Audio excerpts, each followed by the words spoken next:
Keyin pochchamiz zapal qilishingiz uchun mana shu narsani kelishini kutib yashayotdingiz. Okalar ehtiyot bo'linglar. Keyin sizni zapal qilish uchun mana shu narsani do'konimizga sotuvga yetib kelishini kutyaptilar. Sotuvga yetib keldi. Ogohlantirmadi demanglar.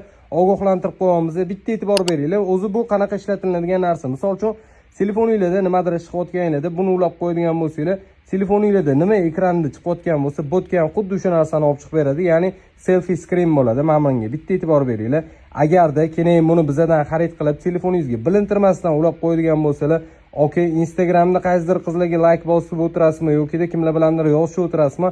Bittada keyin ko'radilar va zapal bo'lish ehtimoli juda ham katta bo'lib qoladi. E'tibor berishingiz mumkin. Bu o'zi qanaqa narsaga ishlatiladi? Ukam bitta qo'ygan, o'zini 05 kamerada kontent qiladiganlar, ya'ni o'zini face'ini kontent qilib olib chiqadigan okalar uchun chiqarilgan narsa bo'ladi. Ya'ni 05 da o'zini odam qanaqa tushayotganini ko'rmaydi-yu, o'sha narsa uchun chiqarilgan. O'zini mana bunaqa ko'rib turganinglardek pulti ham bor.